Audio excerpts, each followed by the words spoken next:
అందరికీ దీపావళి శుభాకాంక్షలండి ముందుగా.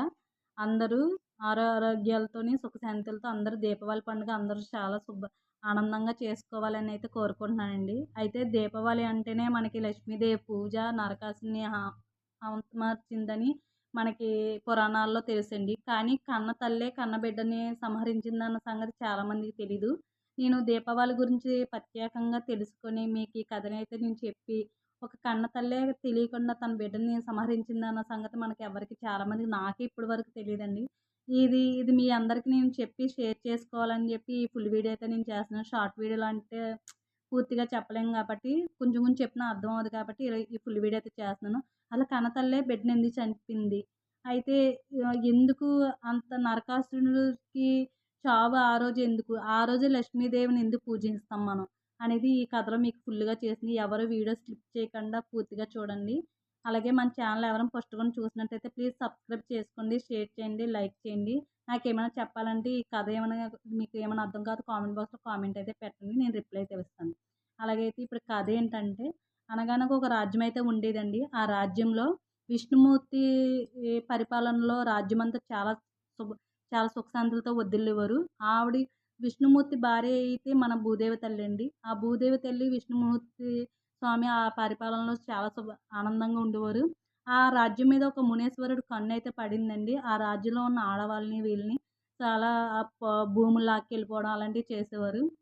విష్ణుమూర్తి స్వామి చూసి చూసి ఆగ్రహం చెంది ఒక వారాహిలాగా అవతారం ఎత్తి ఆయన్నైతే ధ్వంసం చేశాడండి. ఆ యుద్ధం అలా సాగింది. యుద్ధం సాగిన తర్వాత ఆ విష్ణుమూర్తి మళ్ళీ ఇంటికి వచ్చి మనకి అమ్మవారితోని ఒక లోక కళ్యాణం కోసం కలయిక మొదలయ్యిందండి. ఆ కలయిక వచ్చి సాయంత్రం సమయంలో కలవడం వల్ల వాళ్ళకొక బిడ్డ పుడతాడండి. ఆ బిడ్డే నరకాసుడు. ఆ నరకాసుడు పుట్టే సమయం చెడు సమయం అవ్వడంతో ఆ బిడ్డ చెడుగా పెరుగుతాడండి. అలాగే నరకాసుడికి అన్ని చెడు అలవాట్లే వస్తాయి. అందరిని హతమార్చాలి, ఆడోళ్ళని అనుభవించాలని ఇలాంటి చెడు అలవాట్లు తెలుస్తాయండి. అప్పుడు మన భూదేవి తల్లికి అప్పుడు అనుమానం వస్తుంది. ఆవిడకి నా భర్త ఎవరు చెడు పనులు చేసినా, ఎవరు అపాయం చేసినా నా భర్త చనిపోతాడు. అలాగే నా బిడ్డ కూడా చెడు సమయంలో పుట్టాడు. మరి చెడు పనులు చేస్తున్నాడు. భర్తతోనే నా నా బిడ్డకి ప్రాణహాని ఉందని చెప్పి ఆ తల్లికి బాధ కలిగి విష్ణుమూర్తి దగ్గరికైతే వెళ్తుందండి. విష్ణుమూర్తి దగ్గరికి వెళ్ళిన తర్వాత అప్పుడు అడుగుతుంది తల్లి, "స్వామి, మన బిడ్డ చెడు సమయంలో పుట్టిన వల్ల చెడుగా ప్రవర్తిస్తున్నాడు. ఎప్పుడైనా సరే నీ వల్ల నా బిడ్డకి ఎటువంటి ప్రాణహాని ఇవ్వనని" చెప్పి ఆ తల్లయితే ఆయన దగ్గర మాట తీసుకుంటుంది. ముందున్న లోక కళ్యాణం, చెడులు ఇయన్నీ అమ్మవారికి ముందుగా తెలియక ఆ స్వామివారికి అన్ని లోక జ్ఞానం అన్నీ తెలిసుండి ముందుగానే ఆయన తల్ సతీ నేనొక మాట ఇస్తున్నాను. నేనైతే తనని సంహరించను. ముందుండే కాలంలో తన చెడుకి నువ్వే ఆగ్రహించి నువ్వే తనని సంహరిస్తావు అని చెప్పి శ్రీ విష్ణువు చెప్తాడండి. అప్పుడు భూదేవి తల్లి నా బిడ్డని నేనెందుకు సంహరించుకుంటానని అనుకుంటుంది. అలాగా లోక కళ్యాణం కోసం మళ్ళీ వాళ్ళ బిడ్డని జనక మహారాజుకి అప్పజెప్పి వీళ్ళు వేరే అవతారం ఎత్తుతాకి లోక కళ్యాణం కోసం వేరే అవతారాలైతే ఎత్తుతారండి. అలాగే వేరే అవతారాల్లో విష్ణుమూర్తి అయితే శ్రీకృష్ణుడిలాగా, భూదేవి తల్లేమో సత్యభామలాగా అవతారం ఎత్తి పెళ్ళైతే చేసుకుంటారండి. పెళ్లి చేసుకున్న తర్వాత వివాహం అన్నీ అయిన తర్వాత వాళ్ళ రాజ్యం అంతా చాలా పచ్చగా ఉంటుంది. అప్పుడు ఈ నరకాసుడు మళ్ళీ రాజ్యం వైపు కన్నేస్తాడండి. కన్నేసి అక్కడున్న ఆడవాళ్ళని, వాళ్ళని సంహరించడానికి అందరిని అనుభవించడానికి చూస్తాడు. అది చూసిన సత్యభామకి కోపం వచ్చి శ్రీకృష్ణుడితోని చెప్తుందండి. నాథా, ఆ స్వామిని ఆ నరకాసుని నువ్వు నశించాలి. నశించకపోతే ఇక్కడున్న ఆడవాళ్ళందరూ ఇదవుతారని చెప్పి సత్యభామ అయితే చెప్తుందండి. చెప్పిన తర్వాత అప్పుడు ఆ రోజు అమావాస్య తిథి కాగా ఆ దేవుళ్ళందరికీ శక్తి సగమే నశిస్తుంది. నేనిప్పుడెళ్ళి తనని సంహరించలేను. అయితే పూర్వజన్మలో ఇంతవరకు తన బిడ్డైన నరకాసుడిని చావు ఈ సత్యభామ చేతిలో అంటే భూదేవి తల్లి చేతిలోనే కదా ఉంది. తీసుకెళ్తే ఆ చావు తిన వల్ల అవుతుంది అని చెప్పి శ్రీకృష్ణుడు యుద్ధానికి సత్యభామను కూడా తీసుకువెళ్తాడండి. తీసుకెళ్ళినప్పుడు నరకాసుడికి, శ్రీకృష్ణుడికి యుద్ధమైతే జరుగుతుంది. జరిగినప్పుడు అక్కడ అమావాస్య తిథి కావడం వల్ల శ్రీకృష్ణుడికి శక్తి తక్కువగా ఉంటుందండి. అలా బాణం వేయగానే ఆ బాణం కింద పడిపోయి నరకాసుని ఇదే సనువుగా చూసుకున్న నరకాసుడు బాణమైతే వేస్తాడండి. బాణం వేసినప్పుడు ఆ బాణం వచ్చి శ్రీకృష్ణుడి తలకి తగులుతుందండి. తగిలిన వెంటనే కిరీటం కింద పడి శ్రీకృష్ణుడు మూర్ఛపోతాడండి కిందకి. అప్పుడు సత్యభామకి కోపమొస్తుంది. కోపమొచ్చినప్పుడు నా స్వామినే నువ్వు నశిస్తావా అని చెప్పి అప్పుడు ఆ తల్లి ఆగ్రహానికి గురవుతుంది. గురైన తర్వాత ఆవిడ దివ్యశక్తితో ఒక బాణమైతే సంహరించి ఆ నరకాసుని ఆ రోజుతోని అందరిని సంహరిస్తుంది.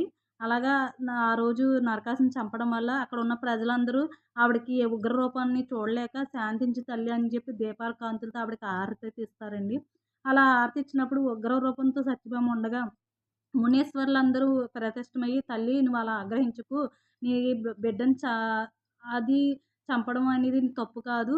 అయితే నీ నీ బిడ్డని మేమే ఎందుకు చంపుతామంటే, నరకాసురుడు చనిపోయినప్పుడు అమ్మ అని అంటాడండి. అమ్మ అన్నప్పుడు సత్యభామకి తన పూర్వజన్మలో భూదేవి అని గుర్తొస్తుంది. నా బిడ్డని నా చేతుల ద్వారా నన్ను చంపించారని ఆగ్రహంతో ఊగిపోతుంటే, అప్పుడు మునీశ్వరుడు చెప్తాడు, "తల్లి ఏదైనా సరే తప్పొప్పులైనా ఏదైనా సరే బిడ్డ తప్పు చేస్తే ఏ తల్లి కన్నతల్లి చూడదు. కానీ మాతృదేవత మర్చిపోయి బిడ్డనేమి చేయలేదు. ఇది అదంతా లోక కళ్యాణం కోసమే గానీ ఎటువంటి చెడు ఎవరికీ కాదు తల్లి. నువ్వేమీ ఆగ్రహించకు. నీ బిడ్డ చావుని ఎప్పుడు కాంతులతోని అందరూ చేసుకుంటారు. అలాగే నువ్వు కూడా ఈ ఉగ్ర రూపం కాకుండా శాంతి రూపిణితో లక్ష్మీదేవి రూపంగా నువ్వు వాళ్ళ ఇంట కొలువయ్యుండి వాళ్ళకి అందరినీ సుఖశాంతులతో వర్ధిల్లాలి తల్లి.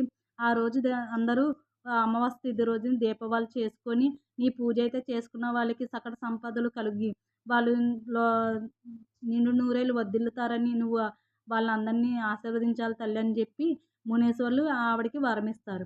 అలాగా అప్పటి నుంచి ప్రతి ఏడాది దీపావళి రోజున అమావాస్య రోజున దీపావళి చేసుకోవడం, అలాగే లక్ష్మీదేవిని పూజించడం ఆ రోజు కంచి ఈ కథ ఇలాగా సాగడం మొదలైంది. ఈ కథ చాలా మందికి తెలీదండి. నాకే తెలియలేదు ఇప్పటివరకు. కానీ మీకు ఇలాగా ఒక తల్లి, బిడ్డ త్యాగం వల్ల మనం అందరం ఇంత దీపాల కాంతుల్లో మనం చేసుకోవడం అనేది అందరికీ తెలియాలని ఈ ఫుల్ వీడియో అయితే చేస్తున్నాను.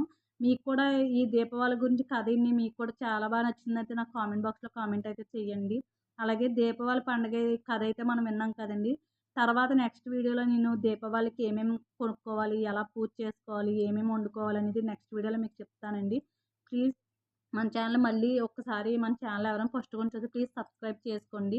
మీ సబ్స్క్రైబ్ వల్ల నేను ఇంకా ముందుకెళ్తానని కోరుకుంటూ ఈ కథ మీ అందరికీ నచ్చిందని అయితే నేను అనుకుంటున్నాను. అందరికీ దీపావళి శుభాకాంక్షలండి.